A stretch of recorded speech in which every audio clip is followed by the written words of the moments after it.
इंदौर के शीतला माता बाजार में शनिवार को हालात तनावपूर्ण रहे। विवाद की शुरुआत तब हुई जब कुछ दिन पूर्व हिंद रक्षक संगठन के नेता एकलव्य सिंह गौड़ ने कथित तौर पर आदेश दिया कि बाजार को भगवामय किया जाए और मुस्लिम कर्मचारियों को हटाया जाए। इस बयान के बाद सियासी पारा और बाजार में गर्माहट बढ़ी। इसी बीच शनिवार को कांग्रेस नेता दिग्विजय सिंह ने बाजार जाने की घोषणा कर दी। इसके पूर्व दिग्विजय सिंह ने नौकरी से हटाए गए प्रभावितों से मुलाकात की। बाद में जब दिग्विजय सिंह शीतला माता बाजार स्थित मंदिर में दर्शन करने जा रहे थे तब उन्हें मंदिर जाने से पहले ही पुलिस ने रोक लिया। बावजूद इसके उन्होंने पैदल सराफा थाने पहुंचकर पूरे विवाद और शिकायतों का जायजा लिया। बाजार में व्यापारियों ने दुकानों पर लव जिहाद के खिलाफ स्लोगन लिखते दिखे। वहीं कई महिलाएं उन्हें चूड़ियां भेंट करने पहुंची। भारी पुलिस बल के बीच प्रशासन स्थिति को निलंबित करने में जुटा रहा, जबकि पूरे दिन बाजार का माहौल तनावपूर्ण दिखाई दिया। दिग्विजय सिंह जब थाने पहुंचे तब भी कई लोगों ने बाहर जमकर नारेबाजी की, जबकि महिलाओं ने विरोध स्वरूप चूड़ियां फेंकी। स्थिति अभी भी तनावपूर्ण है, लेकिन प्रशासन और राजनीतिक हस्तक्षेप के प्रयास जारी हैं। देश की स्वच्छता राजधानी इंदौर अब अपने अनुभव का लाभ आसपास के शहरों को भी देने जा रहा है। शनिवार को एक ऐतिहासिक पहल के तहत इंदौर नगर निगम और देपालपुर नगर पालिका के बीच MOU साइन किया गया। इस मौके पर देपालपुर विधायक मनोज पटेल भी मौजूद रहे। इस समझौते के तहत इंदौर नगर निगम देपालपुर को न केवल मार्गदर्शन देगा बल्कि उसे स्वच्छता में नंबर 1 बनाने की पूरी जिम्मेदारी भी संभालेगा। महापौर पुष्पमित्र भार्गव ने कहा कि जिस तरह इंदौर ने स्वच्छता में नए कीर्तिमान रचे हैं, अब वही अनुभव देपालपुर की सूरत बदलने में काम आएगा।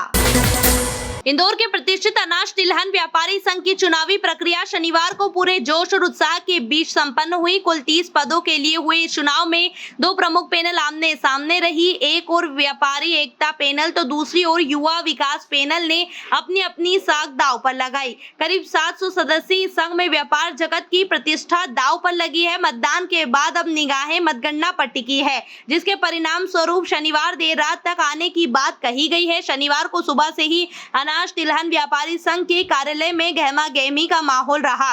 शहर के विभिन्न इलाकों से व्यापारी अपने मताधिकार का उपयोग करने पहुंचे। चुनाव को लेकर सुरक्षा के भी पुख्ता इंतजाम किए गए थे। दोनों पैनलों ने पिछले कई दिनों से व्यापारी वर्ग को साधने के लिए जमकर मेहनत की। मतदाता सूची में शामिल 700 से अधिक व्यापारियों ने अपने भविष्य के नेतृत्व का चयन करने के लिए मतदान किया।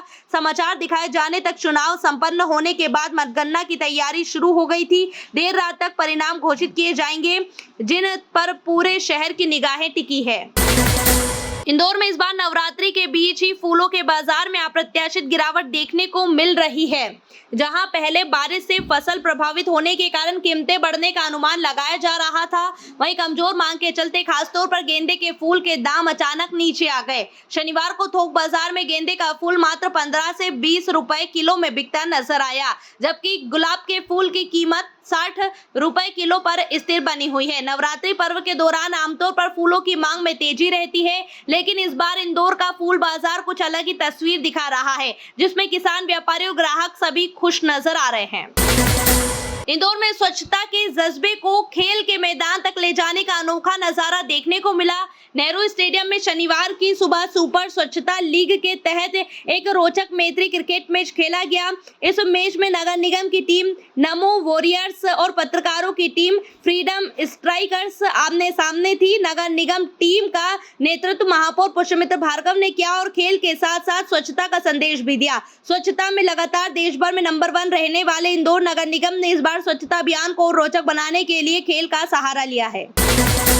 स्कूटी से एक महिला को टक्कर मारकर घायल करने वाले आरोपी वाहन चालक को पुलिस ने गिरफ्तार कर लिया है। उक्त महिला को टक्कर मारने का मामला सोशल मीडिया पर भी जमकर वायरल हो गया था। आरोपी का नाम राजेंद्र चौरासिया बताया जा रहा है, जो कि एक निगरानी शुदा बदमाश है। हालांकि महिला को टक्कर मारने के बाद भाग रहे दोपहिया वाहन चालक को भी गिरने से पैर में चोट आई है।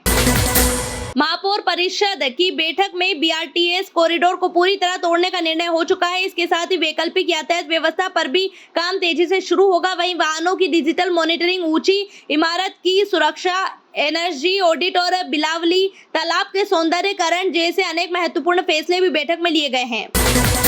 इंदौर शहर के नौलखा चौराहा पर एक लोडिंग रिक्शा चालक ने जहरीला पदार्थ खाकर अपनी जीवन लीला समाप्त करने का प्रयास किया, लेकिन इस दौरान वहां ड्यूटी पर मौजूद यातायात विभाग के उप निरीक्षक संत बहादुर और आरक्षक सुरेंद्र सिंह गुर्जर, ज्योति रडार, शैलेंद्र त्यागी आदि ने तत्काल उसे एमवाई अस्पताल पहुंचा दिया, जहां रिक्शा चालक का उपचार किया जा रहा है।